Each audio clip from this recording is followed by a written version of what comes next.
Welcome to the Bloomberg Daybreak Asia podcast. I'm Doug Krisner. Markets are gearing up for the earnings from the world's most valuable company. It's Nvidia, and the company certainly at the epicenter of the craze over artificial intelligence. Tomorrow after the bell, we'll get those results. Joining us now for a preview is Daniel Newman. He is the CEO of the Futurum Group. Dan joins us from Chicago, the site of Microsoft's annual Ignite conference. Dan, thanks for joining us. I know you spoke with Satya Nadella, the CEO of Microsoft, earlier in the day, but if we can, I'd like to begin with Nvidia. I was struck today by a note from Barclays.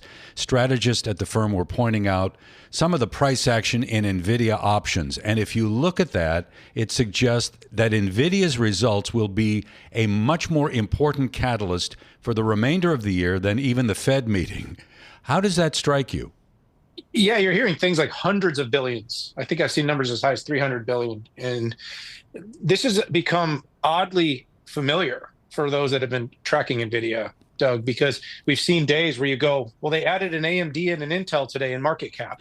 Having said that, the market right now is digesting this AI trade that continues to rally upward. The company's closing near all-time highs.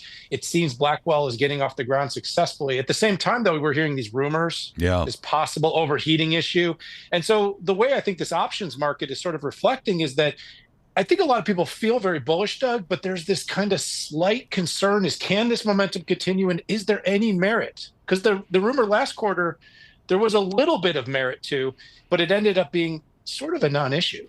Yeah, that was the report from The Information earlier in the week saying that basically the company has in recent months asked suppliers to change the design of those server racks for the Blackwell GPU because of some problem with overheating.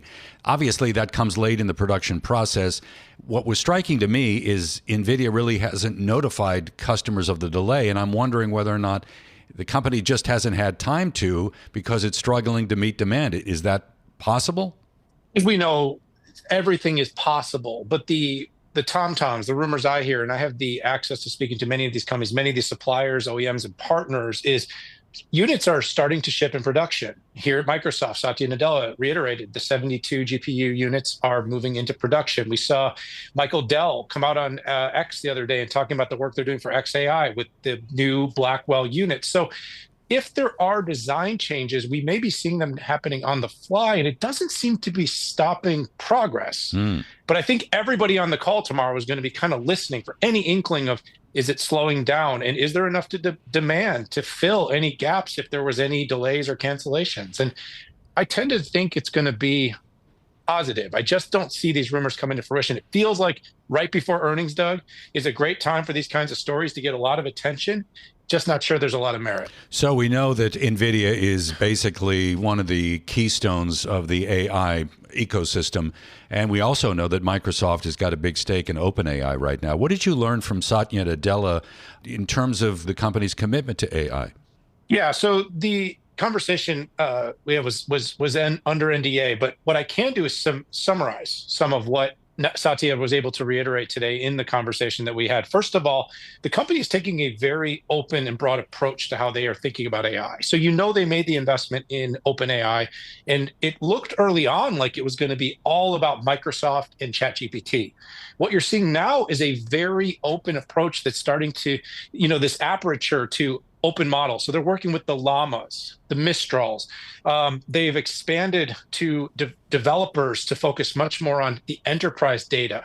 So we know that about, only so many LLMs, Doug, can be built with the same training data that Gemini and Google are using and OpenAI are using and Anthropic are using. But the real value happens to be that about 80 to 90% of the data sits on-prem in these enterprises to build LLMs that might help solve drug discovery issues or to create more safe autonomous driving. And so unlocking that, creating an ecosystem for developers, and Satya was very focused on building and optimizing the applications and the hardware. So we're talking about chips today. They're launching new chips for offloading certain workloads, for storage, for security. And of course, last year you heard they launched an accelerator for AI. So they are addressing hardware, but they really are looking very full stack. And of course, we're looking for how does that 50, 60 billion of CapEx start to convert into more than just the 10 billion of revenue that we heard Amy Hood talk about last quarter. So is this a case of build it and they will come, or is the demand part of the equation there in a very robust way right now? Well, I think the demand for the hyperscalers, the Googles, Microsofts, and Amazons, the equation, the calculus looks a little different for those companies than it does, say, for Nvidia, because they're selling in, they're making the money, and they're moving on and innovating. Where Microsoft, Google, they sort of have a two-pronged approach. One is they need to build all this AI for themselves, for their own companies, for their own use cases. We've seen it with Google and Meta and others. But the second is for these hyperscalers, it's how do they stand up all these systems and then get all of this compute and all these resources to work for their enterprise customers? Right now, we heard, like I said, last quarter, Amy Hood said about 10 billion of run rate from all this AI. Turning that into a factory that's driving more than this annual outlay of CapEx. And Doug, this is probably one of the most interesting things is historically compute cycles have been 2, 3, even 4 years. Mm-hmm. We're now seeing a 1-year cycle. So we're already hearing, Nvidia talk about Rubin, which is after Blackwell. Wow. And Blackwell's just starting to ship. So these companies have to buy all this CapEx, stand up all this equipment, sell it to the customers and make it profitable. And then they're going to have to do it again, at least if Nvidia investors want to see this market cap run to 4 trillion and beyond. We're very well aware of the export controls that the Biden administration has placed on some of this advanced technology for China. Obviously, it's aimed at limiting certain aspects of Chinese technology, a lot in the military area. I get that. Do you think we're going to hear anything from Nvidia tomorrow as it relates to the China market that may allow investors to be a little bit more encouraged that there is still a little bit of opportunity for Nvidia in China? Yeah, the new chip controls that talk about anything sub 7 nanometer would likely create a lot of consternation among investors looking at the market opportunity in China. But I actually think a lot of that at this point, Doug, has been baked in.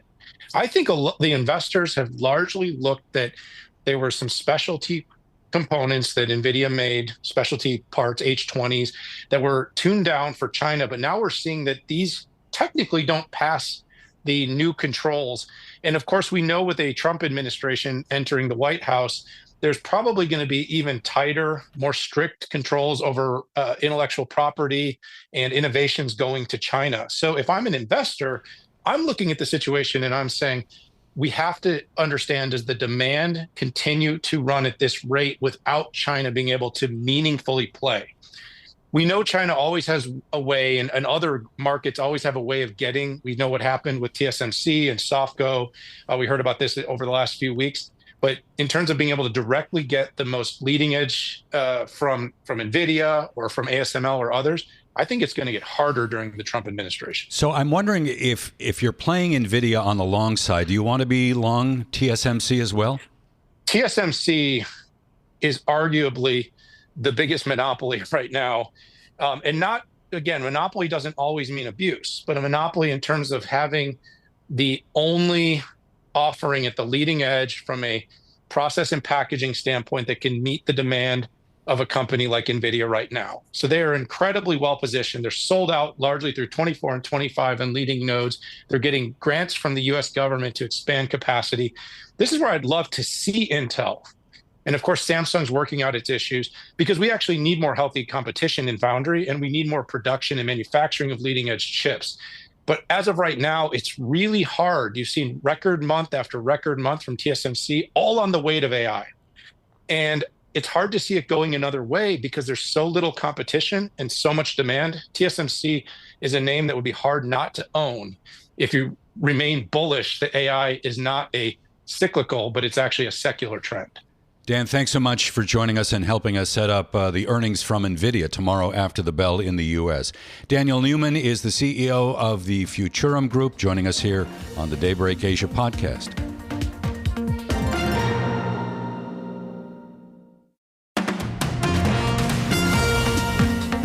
Welcome back to the Bloomberg Daybreak Asia podcast. I'm Doug Krisner.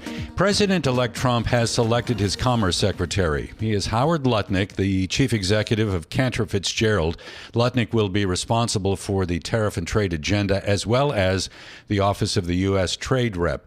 Now, it really shouldn't come as a surprise that mentions of tariffs on earnings calls and transcripts for S&P 500 companies seem to be spiking. The largest surge is coming from the industrial sector. Joining us now for a closer look is Michael Green. He is the chief strategist. He's also portfolio manager at Simplify Asset Management, joining from here in New York. Michael, thanks for joining us. Obviously, when you're talking about tariffs, importers will bear the direct cost, potentially driving up expenses significantly for these companies. To what degree is this a risk, in your view, on corporate earnings going forward? Well, it's clearly a risk, but the really critical component is that the actual risk is going to be largely borne by the exporters. So yes, the importers, the wholesalers like Amazon, Walmart, et cetera, could very well have to pay higher prices for the goods that they're importing for particular locations. But because we've had kind of a 6-year lead on this since 2018, many of these companies have actually invested a tremendous amount in terms of building flexibility in their supply chains. That suggests that they will rapidly move their supply chains to locations that have less of a tariff impact. The real loser here, and this is really the critical point, we're already seeing it with Xi trying to come to the table in some forms, is that this is really going to place pressure on the China supply chain in particular, lowering the profits and the resources of the Chinese exporters. That's really the critical component for the Trump administration, and it's one that I think is going to have a surprisingly small impact on prices in the United States, but a very large impact on global supply chains. The export economy in China has been one of the bright spots. So does the U.S. at this point, given the fact that there are these threats of tariffs, have a little bit of leverage in trying to renegotiate things with China right now? I think that's absolutely the right way to think about it, because what China is really doing is dealing with a deficit of internal demand. They need to export to the rest of the world because they have not allowed their population to become as wealthy as they should have, given their manufacturing and export prowess. That has allowed resources to accumulate to the Chinese Communist Party and the military. That's obviously against the interests of the United States. And so there is tremendous negotiating leverage. If we look around the world, there's many situations in which China is now a convenience manufacturer. They're no longer the low-cost manufacturer. And so again, in many ways, this could actually be an impetus for companies to take that step that they've wanted to take for a while, to move their production offshore in China. The real question becomes, how does China retaliate? When it comes to the potential for inflationary impacts of tariff policy, does the bond market have it right? Is there a high probability that this will have a significant increase in the level of inflation here in the U.S.? Well, I think it's really critical to consider what the bond market is actually saying. So if we look at things like inflation forwards and inflation swaps, yes, they have risen, but they remain well below the levels that they were at in 2021 and parts of 2022.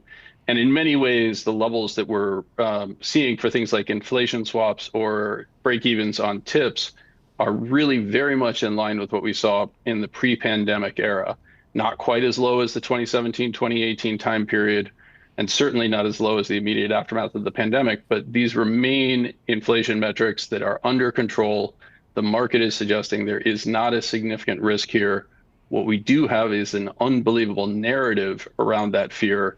We'll see what ultimately plays out. But my expectations, again, are the price impact is going to be much less than people think. Well, the Fed seems to be dialing back expectations for future rate cuts, and I'm wondering whether that's a growth story more than an inflation story based on what you're telling me. Is that true? That certainly seems to be the case, although this was a concern that I had actually flagged during the summer. Remember the seasonality discussions that happened during the summer. Those were very positive for us during the summer. This is the seasonal adjustments moving from non-seasonally adjusted prices to what are kind of expectations given where we are in the year, right? So during the summer, we expect gasoline prices to rise as a function of the driving season. Those seasonal adjustments were incredibly favorable during the summer because of the change in the seasonality that we experienced during COVID. That's now beginning to flip.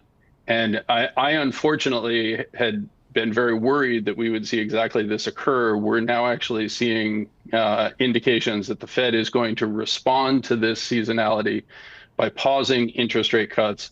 That's going to be very negative for segments like the real estate markets, the housing sector, et cetera. And candidly, I would suggest that part of what you saw earlier in the day today was fears around the housing market not getting the support that it needs from lower interest rates. When you survey the global economy right now, and then you allow that assessment to inform investment choices, do you want to be overly exposed to the U.S. right now at the exclusion of, let's say, Asia or Europe? Well, I think there's two questions embedded in there. One is, do you really have a choice? And part of that is a function of where the U.S. market cap, particularly in equity markets, is relative to the rest of the world. We're hitting new all-time highs there. My analysis and a lot of my work on market structure suggests that this is largely a byproduct of the passive investing boom that is further in the United States than elsewhere. So I think it's important to just remember that if we simply invested on the basis of market cap, you would be over allocating to the United States to a degree you never have before. Now, with that said, that much higher level of allocation is also somewhat of a reflection of the U.S. being by far the cleanest dirty shirt that's out there, right? If we look around the rest of the world, tremendous increases in expenditures for simple things like defense that they've taken for granted for the past need to be done. Those are taking away from the traditional strengths in these exporter-led environments like Japan and Europe. And as a result, many are looking abroad and saying, I just don't see the compelling story. Likewise, in emerging markets, the vulnerability to China's lack of demand and its decreasing need for commodities, which is really the primary production function of the emerging markets, that has downgraded to an extraordinary degree. And you really have to ask yourself, what does the future look like for many of these countries if China is unable to continue to grow in the manner that it has over the last 2 decades? If we look at themes, can we expect that big cap tech will continue to be the type of driver that it was in 2024? It really depends on what you want to think of as the driver. So again, the work on passive investing suggests that the multipliers of money flowing into those companies is significantly higher than it is for other companies simply by virtue of their market capitalizations. That creates a continuation of this process that is somewhat, unaffected by the underlying performance. But because their stock prices are going up more, they're able to compensate their employees better through stock compensation plans. They pay less in cash. They're generating cash flow associated with the exercise of those warrants, which in turn creates opportunities for further investment. And so we have really a situation here in which those leading stocks are being advantaged to such an extraordinary degree that unless something structural changes, I have a very hard time arguing it's going to move in the opposite direction. So if we can assume that artificial intelligence is a major component of that trade that you just laid out, are you seeing evidence that there has been sufficient ROI on that investment in AI? I actually ironically think it doesn't matter. And so I think it's highly implausible that we will generate the ROI in a reasonable time period associated with the AI boom. But again, I'm not really sure it matters all that much, because when we have a market that is dominated by passive investment strategies, they're simply buying in proportion to market capitalization, presuming that nothing is actually changing as a result of that behavior. And I simply think that's a false articulation. Michael, we'll leave it there. Great conversation. Thanks for joining us. Michael Green is the chief strategist, also a portfolio manager at Simplify Asset Management, joining here in New York on the Daybreak Asia podcast. Thanks for listening to today's episode of the Bloomberg Daybreak Asia Edition podcast. Each weekday, we look at the stories shaping markets, finance, and geopolitics in the Asia Pacific. You can find us on Apple, Spotify, the Bloomberg Podcast YouTube channel, or anywhere else you listen. Join us again tomorrow for insight on the market moves from Hong Kong to Singapore and Australia. I'm Doug Krisner, and this is Bloomberg.